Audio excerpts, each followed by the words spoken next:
Pas un seul mot dans les médias français. Pas un seul mot dans les médias français, mes amis. Stéphane Blay a été effacé de l'histoire de France. C'est un véritable martyr. Un martyr, oui, je dis un martyr, pourquoi? Parce que même s'il a décidé de se suicider, ce qui ne correspond pas à l'image du martyr qu'on a dans l'islam ou dans les religions, c'est un martyr parce qu'il a quand même été assassiné quelque part. Il a été assassiné financièrement, parce qu'on lui a coupé les vivres, on lui a empêché, on l'a empêché de vivre, on l'a empêché de gagner sa vie partout dans le monde. Est-ce que vous vous rendez compte que Stéphane ne pouvait plus se produire sur une scène française, ne pouvait plus se produire sur une scène, même en Turquie, où il espérait, où il pensait pouvoir avoir un succès là-bas. Il en a eu un qui a été éphémère, parce qu'il a été protégé par Erdogan. Mais ensuite et très vite, le lobby dont on n'a pas le droit de parler s'est passé le mot pour interdire Stéphane de jouer dans toutes les salles du monde entier, même jusqu'au Japon, mes amis. C'est la réalité de Stéphane.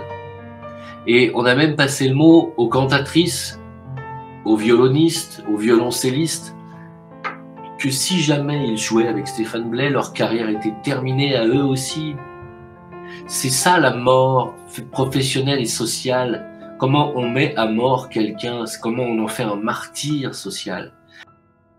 Je dirais simplement, pour conclure, que le combat de Stéphane était le plus noble des combats. Il est de ces combats perdus d'avance qui inspirent les plus grandes histoires. Ah, c'est sûr que la bête que nous avons en face de nous est féroce, cruelle, puissante. Elle ne l'a jamais été autant d'ailleurs. Alors évidemment, se frotter à elle, les associations de la haine, le CRIF, la LICRA, ce sont eux les responsables de la mort de Stéphane. Ils l'ont harcelé, ruiné, acculé, poussé jusque dans cette ultime chute de laquelle il ne se relèvera pas.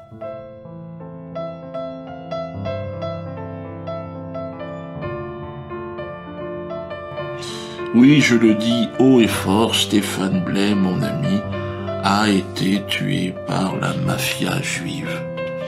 Vous l'avez tué socialement, vous l'avez tué professionnellement, vous l'avez tué moralement. Bravo, vous êtes très fort, BTA, vous êtes très fort, la LDJ, vous êtes très fort, hein, vous dit Reichstadt et j'en passe, vous êtes très fort, vous lui avez fait la guerre et vous avez gagné. Très bien, vous avez amené une personne à se donner la mort.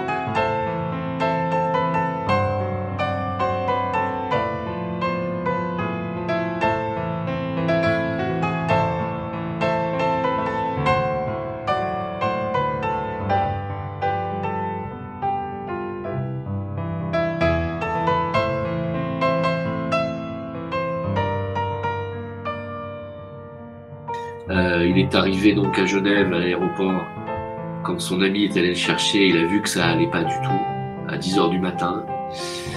Il a ensuite passé de longues minutes au téléphone avec son propre fils, car Stéphane a un fils. Et puis, il n'a plus dit un seul mot de la journée. Il ne décoinçait pas un mot. Il n'a même pas salué les gens dans les bars et les restaurants où ils sont allés, où ils avaient l'habitude d'aller. Il tournait la tête pour pas dire bonjour aux gens, parce qu'il ne voulait plus se raccrocher.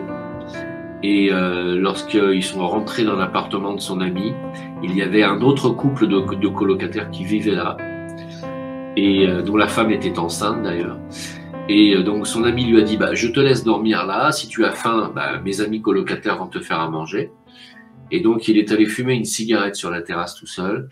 Ses amis, dont la femme enceinte, est allée faire à manger dans la cuisine. Le temps qu'elle pose la casserole d'eau pour la faire bouillir et qu'elle revienne dans le salon, il n'y était déjà plus.